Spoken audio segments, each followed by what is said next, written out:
Okay, thank you. So this proposal is a design request, a final design request for the design to allow passage, full passage over 3 partial barriers on Ellensburg's Whiskey Creek.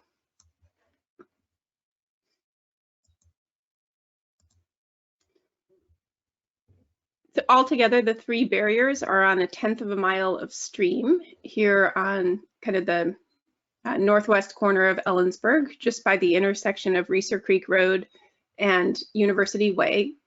They're on 2 adjacent land ownerships, Jim Ritter and Fabian Kuchin. And on this map, I wanted us to take a look to see Whiskey Creek comes up a lot as a possible way for us to move fish into the Nanum headwaters. And part of the reason for that is that when you look at the Ellensburg urban streams, Whiskey is the only one that stays above ground for its whole length. The red portions here on the map of urban streams are underground portions of Ellensburg creeks. So that's one main thing it's got going for it. And for folks who haven't been following this discussion, the Nanum headwaters offer a really great opportunity. When we were thinking about how to restore the spatial structure of steelhead habitat in the upper Yakima, the headwaters of the Nanum watershed are a big missing gap. The water is cool up there, habitat in many places is in good condition, but passage is very challenging. So Whiskey Creek has been discussed as one of the probable routes to try and remove barriers and have access to the headwaters. So effort to remove passage barriers on Whiskey Creek is consistent with 2 of the direct actions from the Steelhead Recovery Plan, restoring passage in Ellensburg area tributaries, and as I mentioned, trying to move fish into Upper Nanum Creek. And this picture is showing the lowest of the 3 barriers in this project proposal. This is a check dam that is actively used to irrigate the pasture on the property. Is anybody else excited by this blast from the past picture? I was excited when I found it. It wasn't actually the Whiskey Creek fish sampling effort, but it's the same people who did the Whiskey Creek sampling effort. And in 2008, there was a proposal to try and trust some of the water rights from Fabian Kuchin's property on Whiskey Creek. So in coordination with that, the YTAP group, Jen Nelson at the helm, did a fish sampling effort in Whiskey Creek to see who is currently using it. And we found that there is at least partial passage to this area because we found juvenile Chinook at this point. The landowner has also told me that he's seen adult coho in this reach of stream. So we know that there's passage up here to some extent. We also found rainbow trout or possibly steelhead, definitely Oncorhynchus micus, and an array of native species, and then again, eastern brook trout. And I think it was this same day after we got flooded out. It was really dramatic, actually. Ellensburg Water Company did a release of water that we didn't see coming, and flows rose as we were in the creek. So we hopped out really quickly and went further downstream to check Whiskey Creek at a different location and came across some spawning eastern brook trout down there. So it was an exciting day. The proposal here is to design a project that would allow passage over this downstream check dam. It would replace 2 perched culverts with a bridge that maintains the landowner's access to both sides of the property. And it would remove a culvert that is damaged and perched, but probably still about 67% passable, and the road fill that's associated with that culvert to reconnect some left bank floodplain. And then it would install a pump and a screen to meet the irrigation needs of the right bank landowner. So the next few slides just take us through each of the barriers. This is that downstream check dam. It also has an unscreened irrigation diversion that is supporting gated pipe for flood irrigation. So our design would be to design passage around the barrier while preserving the head for that gated pipe. The landowner does not want to change water rights, so that's different from 2008 when the project was proposed earlier, and does not want to change the water delivery system. Just 100 feet or so upstream from there are these two culverts that are perched. We would design here to take out these culverts and to replace them with a 40-foot span bridge. Bridge needs to be able to accommodate agricultural equipment, trucks, and possibly a barn.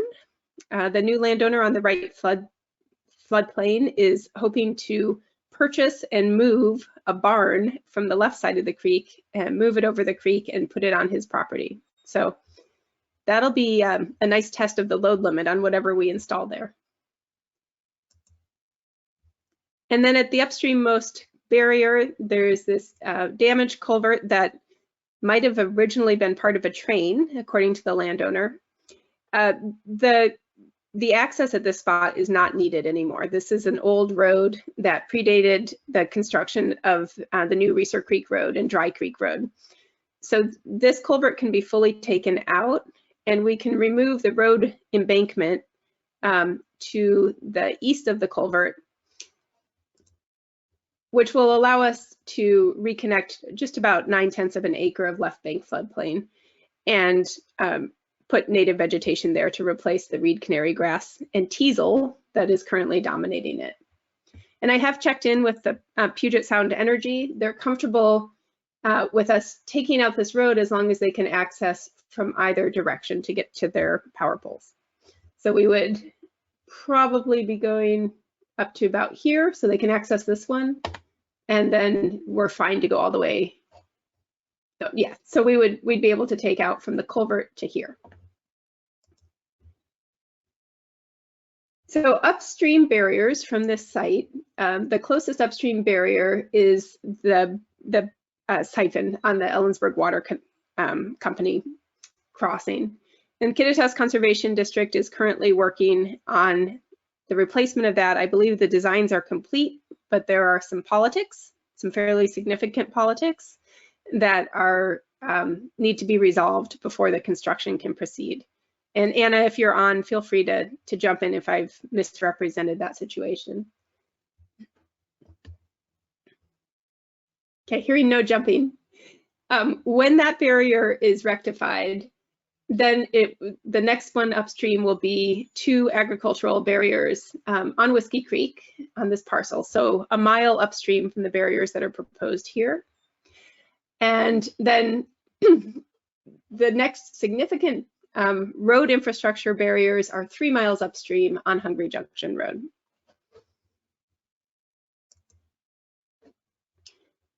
I asked Paul Tappel, seen here in this picture, to give me a budget for design and for construction. And so based on his budget, our request to Surfboard for design and permitting is $98,800. And we have been approved by YTAP to have this be in the YTAP scope of work as well. And so we're estimating match to be $17,500. And partially, Elizabeth, that's because I couldn't figure out in PRISM how to indicate that we wanted it to be a no match project. But even if we get that figured out, we still will be partnering with the Conservation District, YTAP, and WDFW on the project. And then we have requested construction funding from the Brian Abbott Fish Barrier Removal Board. The Wilson Nanum Cherry watershed is our regionally designated focal watershed for Fish Barrier Removal Board. And as we've described earlier, the restoration of access in this watershed into the headwaters is key to meeting the spatial structure goals for Upper Yakima Steelhead.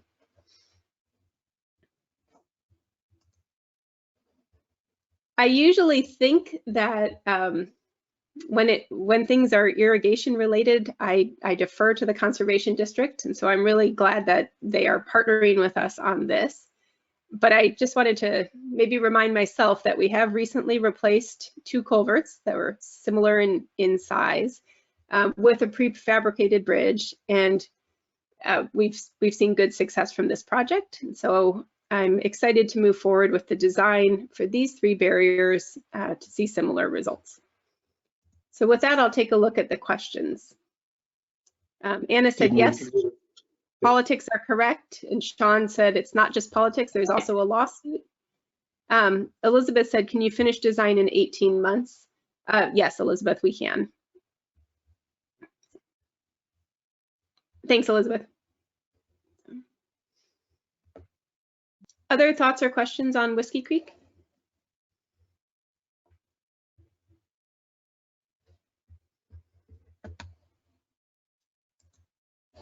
This is Alex, and I just note that I think you showed the barriers that are in the WDFW system. It's worth also checking the inventory that was done for the county as part of the Wilson Nanum assessment, which I believe identified a number of barriers that aren't in WDFW. And it's also worth noting that I believe Trout Unlimited is working with the county to do an on-the-ground survey of all of Whiskey Creek this year to really confirm it. So that just may over time give you a stronger sense of numbers of barriers and distance and passability. Okay, thanks, that's a good point. And I could also add that Kittitas Reclamation District put in a request for a larger scale assessment, not just barriers, but feasibility of connection in general for Whiskey Creek as part of a congressional request recently. The salmon that we found were below the siphon. They were on the Kuchin property. So at the same point where we are proposing to fix these partial barriers. And there's a culvert or a set of culverts underneath the railroad that have not been evaluated. So that's downstream of this location, downstream of University Way. And we suspect that they're a partial barrier, but we know that they're not a full barrier because we are seeing Chinook and coho on this project area. And there are plans for this season for WDFW to evaluate that barrier as part of the Fish Barrier Board process. Yes, and I think that has to happen by June actually for the deadline for that proposal.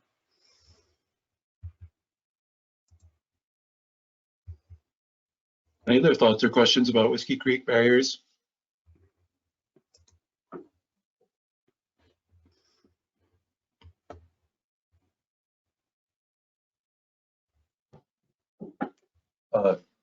Oh, Sean asked, so if this is a focal watershed for the Fish Barrier Removal Board, why not ask Abbott for design money? We could, but we would need to split the project. So the construction is estimated to be just a little bit below the threshold that's required for having design in hand before you can request construction money from Fish Barrier Removal Board. So the hope here would be that these surfboard funds could be the required match for the Fish Barrier Removal Board funding, and that funding would be available in the summer of 2023. So sequencing could be such that surfboard funds complete, in partnership with YTAP funds, complete the design, and then we're ready for implementation when Fish Barrier Removal Board funding is available. Not to be overly confident, if those things are successful. Pat's wondering if the juvenile salmon could be here because they came out of ditches upstream. I think, Pat, if I can paraphrase that correctly. Is that what you're wondering? Works for me. Yeah. Yeah.